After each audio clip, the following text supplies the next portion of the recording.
listening to Childeric. Yes, I am Childeric. This is my podcast.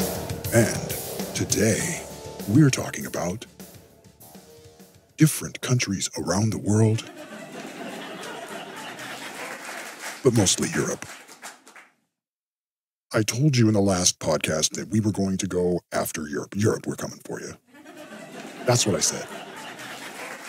What possibly could I say about Europe, that beautiful continent upon which are a myriad of nations made up of different peoples speaking different languages, all combined together and ruled by one great liberal globalist bureaucracy. A bureaucracy that is a bunch of secretaries gathering together to attempt to impose their will on the others.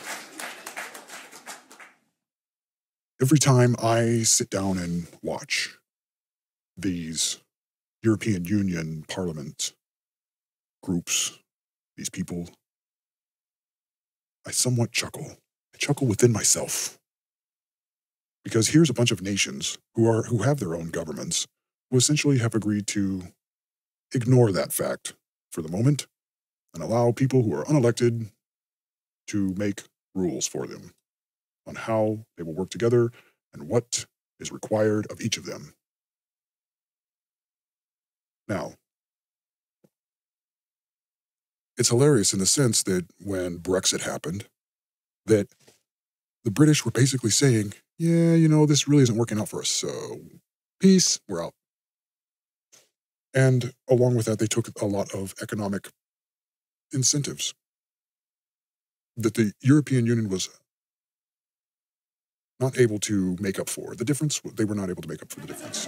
And so money was now leaving their scheme. The money is leaving. What do? Oh no, we've got to do everything we can to thwart Brexit. Silly goose, you forgot. Nations are sovereign. They don't have to stay. What you gonna do about it?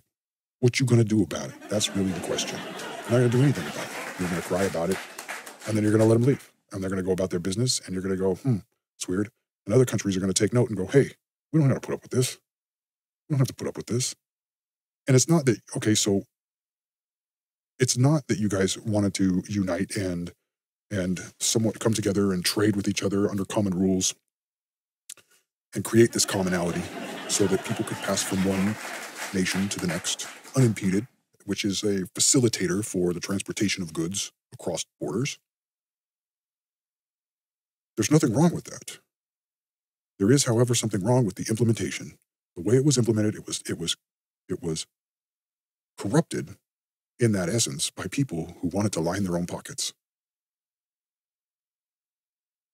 And that just doesn't work. It just doesn't work. And it's always liberals that do it. It's always liberals. Look, get your grimy mitts off of other people's stuff. Liberals are like this is the world over. Liberal ideology, the people that hold to these ideologies are, let's say you're sitting at a park bench in the park, okay? You're sitting at a picnic table, perhaps, in some park-like setting. And there's a bag sitting on the other side of the table. And a random stranger, doesn't matter what color he is, walks up and asks you, if that is your bag, is this yours? To which you reply, what difference does it make? Then the other person replies, well, I was just asking if it was yours. To which you say, again, what difference does it make? Knowing that you have already correctly identified that item as not yours. See, someone put their eyes on something that doesn't belong to them, and they want to look around, keep their eyes peeled in case the owner is around. I don't know what difference that would make if you plan on stealing it. But this is what this person wanted to do, is rifle through this bag and see if there's anything good in it. The internet is full of pranks like this. They set people up and they do this. This is what people do. And it's the dumbest thing because they've already admitted in their very opening statement, is this your bag? You've admitted that it isn't yours. You already know it's not yours, so why do you put your hands on it? This is what the EU has done. This is what liberals do. Is this your money? Yes, it is, and you've correctly identified it as not yours. So they overtax. They have all these dumb ideas. They just can't help themselves but reach into other people's bags, stare at other people's stuff. What's that? What's this? What's in here? They just got that curiosity. They just got the curiosity. What's in here? Let's see if we can. Let's see how much we can take from people. Yes, yes, and just in case they get mad, we'll import a bunch of people. We'll import some voters. Imported voters. That's what we will do. We will import them. Where could we import voters from? I know. We will import voters from Africa. Champions of civil rights liberals created a slave market in Libya to transport Africans into Europe. Then, when Europe was completely full of imported voters, they complained because the imported voters were busting the place up, breaking the laws, and turning the country into a shithole. The only countries that escaped this fate are the ones that didn't join in accepting all of these imported voters. So, this is a failed attempt to unite Europe. You've tried it, and it did not work. And it did not work because you are that person who is staring at someone else's bag, and you just can't help yourself but go over because you want to know what's in that bag. Whose is this? It isn't yours, so what difference does it make? That's you, liberals. That's you, European Union. Now, the people that know are looking at you and talking to you, and you've shut yourself off. We don't want to listen. We don't want to hear that. You guys all had this big scheme going. Obama's got us. He's going to take us there, take us to the dance. We're going to get this. We're one world government, new world order. And we're going to run it because we're going to rifle through people's bags. That's who those people are. That's who they are. These are the people that see somebody else's stuff and check to see if anyone's looking. They check, see if anyone's looking because they're going to steal it. They just want to steal. So that's what they've done is they've stolen. That's why what they tried to do didn't work, is because they got all of these people with just the greedy little beady eyes and just, oh, I'm going to have some of that too. And so now places like France have young little Macron, co-prince of Andorra. That's an interesting title. Never heard that title before. It's weird. It's weird how that is. You must be born to it, perhaps.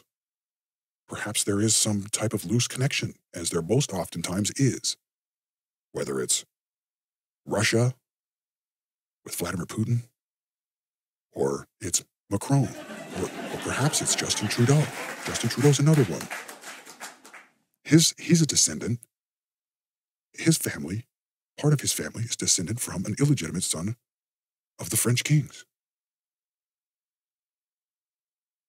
Yet, here he is, and Hillary Clinton is, well, it's my turn. See, do you understand what happened? These people are illegitimate. They're not legitimate people. They're not legitimate royal houses. They have a bloodline that is illegitimate. There's only one way that bloodline could be made legitimate. Perhaps we will go into that at some other time. Perhaps we will save that for a new episode. An episode about the return of kings and about how you'll get bitch slapped by those kings because you've got your hands on their bags, rifling through their stuff. So I start this episode teeing off against the EU and its ill-formedness. It is ill-formed, it is not well-formed. Why is this? Why is this? Let's go back and look. Where are all of their royal houses? Where are they? There's a few of them left, a few stragglers left, still holding on to their royal status. And we've talked a little bit about what a royal status entails. And it has to do with overall ownership of the territory. the reason why there's an overall owner, these people were not chosen because they were the coolest. They didn't say, well, you know, the most popular guy among us is this guy over here. We should make that guy our king. That isn't what they did. That's not what a king is. Okay? That's not what a king is. King is the man who is the oldest of the oldest family that owns outright the land, no matter who has purchased it. The right of eminent domain returns to that house. That's who a king is. He owns the land thoroughly owns the land. Many of his ancestors have owned that land. And when I'm gone, you're gone, the other guy's gone, everybody's gone. It will return to those houses, which are the elders. You see? So, they are not the coolest. They are not the best politician. And so now we have, in France, a man named Emmanuel Macron, who is the co-prince of Andorra. Little tiny little county, place, principality, if you will, in South France. Now, some would argue that this makes this person a reigning elected monarch. No. I say no. Because there are other people whose pedigree outranks him. But, once again, we go back to this subject. The subject is, these are the people who have their eyes on someone else's stuff. These are the people who had their eyes on someone else's stuff, and they killed them for it. These are the people that killed off their royal house. The reason why I'm bringing this up is because a curiosity that you will find is that right now, every country that's engaged in Syria and the Middle East is guilty of killing off their royal houses. Now, do you think that that's important? An important distinction? That other countries who aren't there, that didn't kill off their royal dynasties, that didn't kill off their royal houses, aren't there? It's weird. It's weird.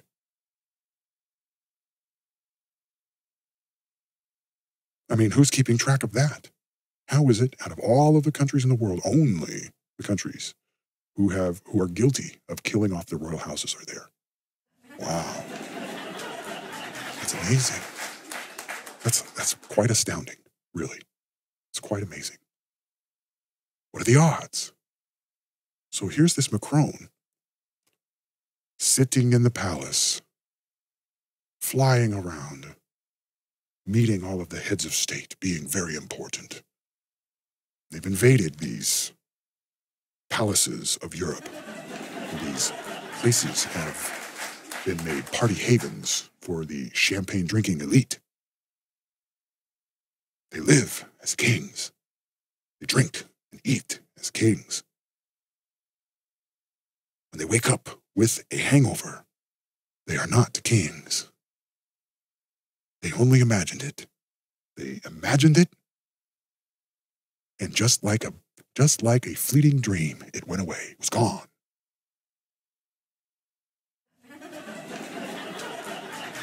These are the people who are living off of the past. They killed off those royal houses, but then they romanticized them. Yes, remember those times? Those times were so good, and when we were glorious and when our king reigned. You remember those times? They reminisce. Yes, we are drinking just like the kings before us. The kings of our nation. The kings of this kingdom, which we got rid of. Now it is our turn, for there is no one left. Oops, wrong. This will come as a shock to you, but there are many left. And all of them in a straight line. And they're all sitting back going, look at these jokers. They're laughing. They're laughing because it's like the children that act up when their parents go out and they have a babysitter. It's like young people when they get to school and find a substitute teacher. Since the regular teacher's not there, we're just going to act all crazy. It's a free-for-all. That's what these people are doing in Europe. That's what they're doing. Now, there are some sane people. There are some sane governments, okay? It doesn't matter who those ones are. It's very admirable that they've stuck up for themselves and realized, wait a minute, what's yours is yours and what's mine is yours too? No. No. That's what they said. They said no. They said, we're not there. We are going to put our foot down. We are not accepting immigrants. We are not going to allow them to trample underfoot this great nation, which was built by the blood of our ancestors. And they are surviving and they are thriving. So we've all learned a very, very important lesson today. We've all learned that there is a God and that he does judge the nations. And when they get together and they say, we're going to throw off their bonds. We don't need God anymore. We don't need our kings. Throw it off. We will rifle through their bags. Cast lots for their clothes. Wicked. Very, very wicked people. Like children, though, who don't even know what they're doing. Who are elected to manage. Who are elected to management. You are not elected to be the owner. You're not elected to be the owner. So you go around and when you tell people, this is what we're going to do, and you're going to go along for the ride with us. You're going to do what we tell you to do. It doesn't work. It doesn't work because everybody knows that you're not the king. Macron, they know that you're not the king. Everybody knows that. But you think yourself to be something that you are not. And that is entirely the issue. Not just with you personally, but with all of this, all of these places. They dream about that long-lost glory. And they think about, how can we reclaim this glory? Yes, yes. How can you? That's a good question for you. How can you? Can you elect someone? Perhaps a young man, like Emmanuel Macron. Yes, elect this man. He seems to be eloquent enough in his speech, even when he speaks English. Yes, he is the Trump whisperer. He seems to have President Trump's ear. How much longer? We got to put up with this. We got to put up with this. Why? So Macron is the one who is taking advantage of the fact that Merkel is weakened. And so is Theresa May. And they've got this Brexit thing happening between the European Union and Britain. And so he takes this chance after being visited by Justin Trudeau, magic unicorn Justin. He gets something stuck in his craw, and Macron heads over to the EU, starts talking to them. Yeah, you know what? I better get on the world stage. I see an opportunity to increase my influence and power. Yes, yes. So what does he say? He says, don't listen to those nationalists. Don't listen to people who are spouting off about nationalism. Don't listen to those who are spouting off about sovereignty. Really?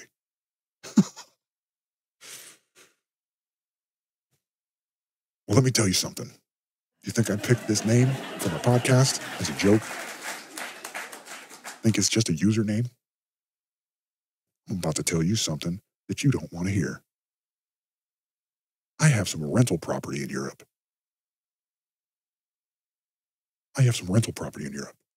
And the people, the management company, seems to think they own it.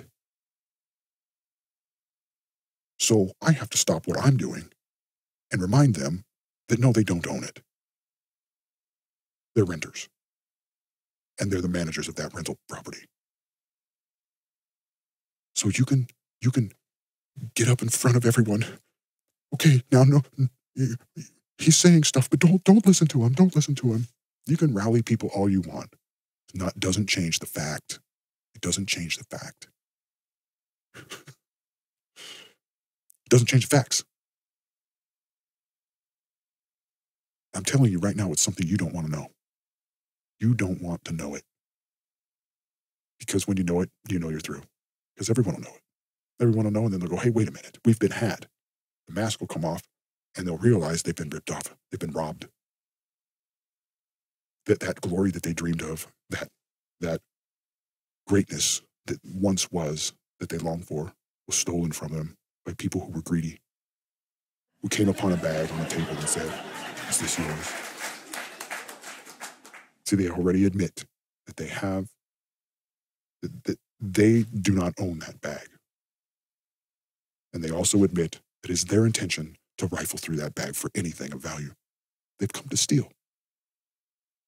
The Bible tells us about people who come to rob, kill, and destroy. That is the enemy. People who come to rob, kill, and destroy. That is the enemy.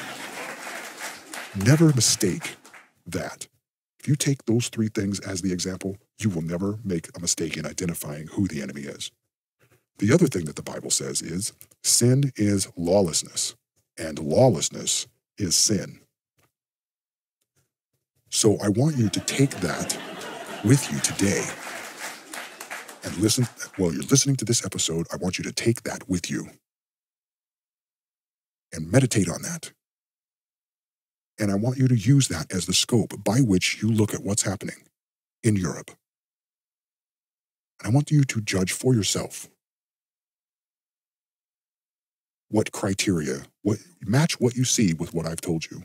The enemy are those who've come to rob, kill, and destroy. Sin is lawlessness, and lawlessness is sin. When you have come to the point where you are able to correctly identify who the enemy is, which one is evil and which is good, then you will make progress. Then and only then will you make progress and perhaps, maybe, regain that lost glory. Those years in which your kings reigned.